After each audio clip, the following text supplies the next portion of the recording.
رمضان المبارک کا ماہ مقدس جب قریب آتا ہے تو یہ ایک خبر سوشل میڈیا کی زینت بننا شروع ہو جاتی ہے۔ اسی طرح ربیع الاول شریف کا ماہ مقدس جب آتا ہے تو اس سے قبل بھی یہ خبر عام ہونا شروع ہو جاتی ہے، اور ہر آدمی بغیر کسی ریسرچ کے، بغیر کسی تحقیق کے اس کو یوں وائرل کر دیتا ہے، گویا کہ اس کے وائرل کرنے سے اسے مطلوبہ نتائج فوراً حاصل ہو جائیں گے یا اس کے نام اعمال میں وہ لکھ دیا جائے گا۔ تو آج آپ کی خدمت میں عرض یہ کرنا ہے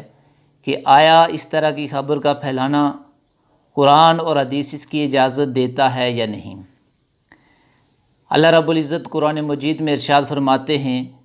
کیا تم یہ گمان کرتے ہو کہ تمہیں جنت میں داخل کیا جائے گا، حالانکہ تمہیں ابھی تک وہ آزمائشیں نہیں آئیں جو تم سے پہلے لوگوں پہ آئی؟ تو اس آیت مقدسہ کا صاف صاف معنی یہ ہے کہ اللہ کا جو انعام جنت کی صورت میں ہے وہ بغیر کسی عمل کے نہیں ملتا، بغیر آزمائشوں کے نہیں ملتا، اور بغیر امتحانات کے نہیں ملتا۔ اب اگر اس کا حصول اتنا ہی آسان ہو کہ ایک SMS کے ذریعے اس کا حصول جو ہے وہ ممکن ہوتا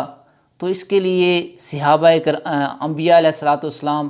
اتنی تگودو انہوں نے کی، اتنی محنتیں کی، صحابہ کرام کو اس کی تعلیم دی، اپنی امتوں کو اس کی تعلیم دی، تو یہ اس چیز کا جنت کا حصول ایک SMS کے ذریعے نہیں ہے جو یہ خبر پھیلائی جاتی ہے۔ اب اس خبر پھیلانے والے کا حکم کیا ہے؟ حضور نبی رحمت صلی اللہ علیہ وسلم کی حدیث پاک آپ کی سماعتوں کی نظر کرتا ہوں۔ آقا کریم رؤوف الرحیم نبی صلی اللہ علیہ وسلم نے ارشاد فرمایا، کافا بالمرء کاذبا ان یحدث بکل ما سمع، او کما قال النبی صلی اللہ علیہ وسلم۔ آقا کریم علیہ السلام نے ارشاد فرمایا، کسی آدمی کے جھوٹا ہونے کے لیے اتنا ہی کافی ہے کہ وہ ہر سنی سنائی بات کو آگے پھیلا دے، یعنی اس کی کوئی تحقیق نہیں کرتا، کوئی ریسرچ نہیں کرتا، کہنے والے کی حیثیت کیا ہے، آیا وہ سچا آدمی ہے یا نہیں ہے، جو بات کہی جا رہی ہے اس کی حیثیت کیا ہے، آیا وہ قرآن و حدیث و شریعت کے آئینے میں اس کی حیثیت کیا ہے، تو اس کو سوچے سمجھے بغیر جو بات کو بغیر کسی تحقیق کے آگے پھیلا دیتا ہے تو حضور نبی رحمت صلی اللہ علیہ وسلم نے فرمایا وہ جھوٹا آدمی ہے۔ تو اب جو اس طرح کی خبر کو پھیلاتا ہے اور تحقیق نہیں کرتا تو وہ اس حدیث کا مصداق بن جاتا ہے۔ اور صرف یہی نہیں، میرے نبی آقا کریم رؤوف الرحیم صلی اللہ علیہ وسلم نے یہ بھی فرمایا، من کاذب علی متعمدا فلیتبوأ مقعدہ من النار، او کما قال علیہ السلام۔ حضور نے رہنمائی فرمایا، لوگو میری طرف جو آدمی جھوٹی بات کو منسوب کرے گا، ایسی بات جو میں نے نہیں کہی، اور وہ کہہ کہ حدیث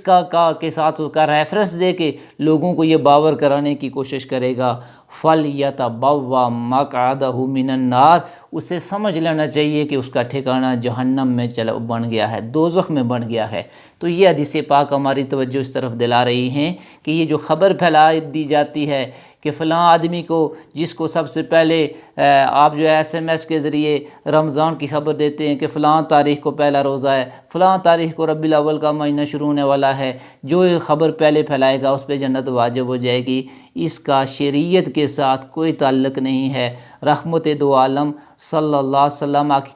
کی حدیث پاک نہیں ہیں، بلکہ یہ من گڑت اپنی طرف سے لوگ پھیلاتے ہیں اور اس کو وائرل کر دیا جاتا ہے، اور دانستہ غیر دانستہ لوگ آگے اس کو پھیلاتے جاتے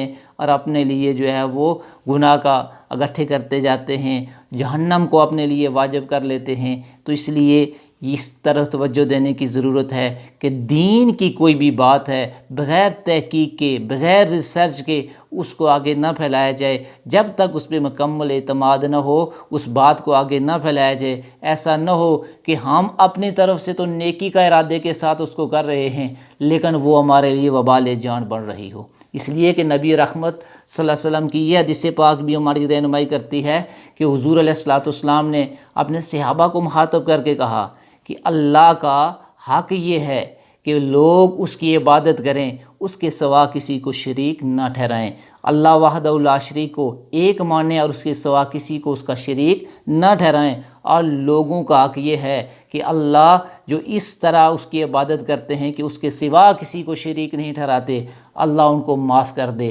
اللہ انہیں عذاب نہ دے۔ تو حضور کے صحابی نے کہا یا رسول اللہ کیا میں لوگوں کو اس کی خبر نہ دوں؟ تو فرمایا نہیں، آپ اس کی خبر نہ دیں، لوگ جو ہے اسی چیز پہ تکیہ کر کے بیٹھ جائیں گے کہ ہم شرک سے محفوظ ہیں، جنت کے اندر چلے جائیں گے، تو وہ اعمال نہیں کریں گے۔ یہ حدیث پاک ہماری توجہ دلا رہی ہے کہ ہمیں اعمال کی طرف توجہ دینی چاہیے، نہ کہ اس طرح کی خبریں جو پھیلائی جاتی ہیں۔ یہ اس کی دوسری بات یہ ہے کہ انسان کو اعمال سے دور کرنے کی یہ کوشش کی جا رہی ہے۔ تو اللہ کی بارگاہ میں دعا ہے اللہ ہمیں حقیقت کو سمجھنے کی توفیق عطا فرمائے۔